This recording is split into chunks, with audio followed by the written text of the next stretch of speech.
For 2 years, the Capital Adventure X has been my top premium card, but today I'm dumping it. And maybe you should too. You see, this card that I have now is no longer the card I bought. The main feature I valued in this card was its flexible lounge access benefits, but that feature is gone, and the lounge landscape is different now. So I'm going to share exactly why I'm ditching this card, and more importantly, how I'm going to do this while squeezing out the last bit of value I can from this card. Additionally, I'm going to show you how I plan on keeping my Capital One points active, and also share my plan to continue flexible lounge access. My name is Michael, by the way, and I help people like you use credit card rewards to travel the world via this YouTube channel and my weekly newsletter. But now let me just qualify real quick that this is still a great card to get. With its high sign-up bonus of 100,000 points that's available right now, it's just a matter of, is this card worth renewing after that first year? And that gets us to the problem at hand. See, the beef I have is the upcoming lounge access changes. It's fine if you're a solo traveler, but starting February 1st, only the card holder gets free lounge access to the Capital One and Priority Pass lounges. For any adult guests, you will need to pay $45 each. Guests under 17 years old will need to pay $25 each. And that's to the Capital One lounges. Guests to Priority Pass lounges will cost $35 each no matter the age. Additionally, authorized users on the card no longer get free lounge access. You have to pay $125 annually per authorized user for their own lounge access. If you want to keep free lounge access for you and 2 guests, you'll need to spend $75,000 annually on this credit card. Whereas previously, you would get 2 free guests and free authorized users, and your authorized users would get 2 free guests to go into the lounge with as well. So this, as you can see, is a big difference from that policy. And this was a problem for me because I travel with my wife and she loves me and all, but she's not going to let me ditch her for a lounge. And honestly, it's simply for this reason that I'm ready to kick this card out.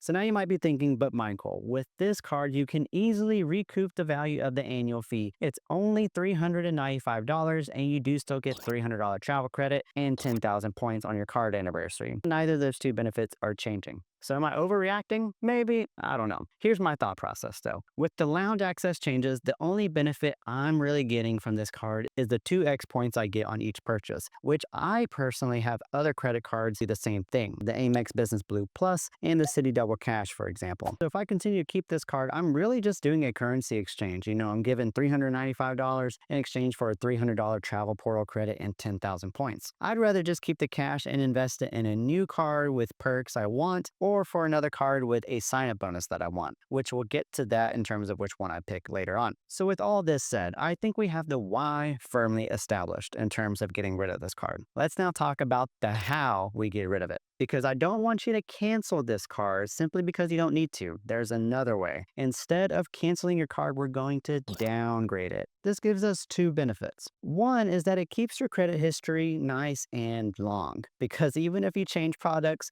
it will count as the same credit line. This is important because your credit history length plays a small role in your overall credit score. Personally, for me, this specific credit line is important because this was originally a Venture One card for me back in the day. It was actually my second credit card that I've ever opened. It got turned into a Venture X from a product upgrade years ago when it first came out. And at that point, it came with a mini sign-up bonus, which was really nice. So all that to say, I really want to keep this line open. The second benefit is that I can downgrade this to another Venture card, either the Capital One Venture or the Venture One. And by doing so, it'll keep my Capital One miles as Capital One miles, and I can still transfer them out to transfer partners, which is the best way to get maximum value from your credit card rewards if you're using them for travel. Now, I'll show you exactly how to do this and where to click here in a second, but there are 2 things I want to touch on first. One is that if you're finding this type of video helpful and you like the way I describe things, subscribe to the channel. Points and miles is all we talk about here. And the second thing is I want to first discuss with you when you should do this, as in the actual timing. I knew I wanted to downgrade my card months ago, so why did I wait until December?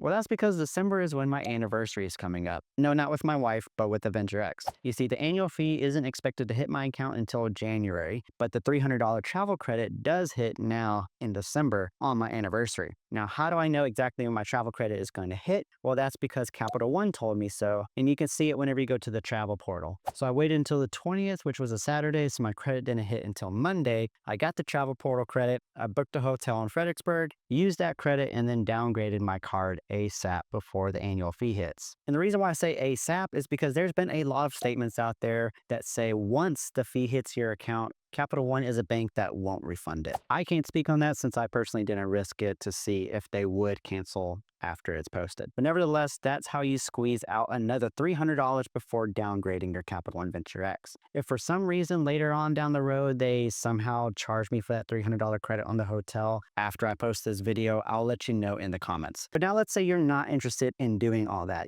squeezing $300 extra from your card, and you're just ready to product change right now. Well, there is a second win factor, or maybe you can call it a factor of eligibility, that you need to be aware of. Because I told you earlier, I knew that I wanted to downgrade my card for months. So I did look in to see how to downgrade my card, make sure it didn't change from the last time I looked it up. I checked that earlier in the spring, and I noticed that the way to downgrade my card online just wasn't there. It just wasn't an option. And so I feared, oh no, Capital One won't let you downgrade your cards anymore. But eventually, once we got into the fall, closer to my anniversary date, it showed back up the option to downgrade my card. So it may be that Capital One won't let you downgrade your card within the first part of your year after you pay your annual fee. So if you're in this position to where you don't see the option to downgrade your card, wait a little bit closer to get to your anniversary date and see if the option pops up. It's typically always been known that you could do it online. You can call if you need to, but from what I understand, they won't see any extra options that isn't available online. So now that's taken care of. Now, in terms of what buttons do you click, it's actually really simple. So you simply just log into your Capital One account, and then you click View Account under your Capital One Venture X card, and then you'll simply scroll a little bit and you'll see this I want to. Scroll down to the bottom left-hand corner, you'll see View Offers and Upgrades. From here, you'll see the option to swap your card. So it's not going to say upgrade or downgrade, you'll see swap your card. And then so here are your options. It tells you what it means whenever you swap or upgrade or change your card. Your credit limit will stay the same, your interest rate, your credit card number will stay the same, and you'll just get a new security number and expiration date. It does tell you that you are not eligible for any promotions or bonus offers that new cardholders get whenever you swap a card, in case there's any confusion there. So I personally, of these three cards, I'm going to swap over to the Venture One. The Quicksilver is a purely cash back card, so that's not what I'm interested in, but the Venture One does earn miles, and that is what I'm interested in. The Venture has a $95 annual fee, and I'd rather just apply for that card outright to get the bonus. So let's go ahead and click this Venture One card, and I'm going to go ahead and agree to the terms. I'll confirm my change, and then voila. And just as simple as that, my card has been changed. And just to double check, I'm on this page, says Venture One right here, and then here's all the transfer partners I have access to, all the same ones with the Venture X. So what am I doing for lounge access now? Well, for that, I've started using the Marriott Ritz-Carlton card from Chase. It's known to those in the points and mile space, but it's more of a backdoor card that's become more popular now due to this whole lounge access change fiasco. The Ritz-Carlton card will give me access to the Chase Sapphire lounges for me and 2 guests for free, and any authorized users I add to the account get 2 guests for free as well. So it's essentially just replaced the Capital One Venture X for me altogether. To learn more about this card, how to get it, what benefits it has, check me out in this video here, and I'll see you in the next one. If you don't see it yet, it's because I'm still working on it. It'll show up there in a couple weeks.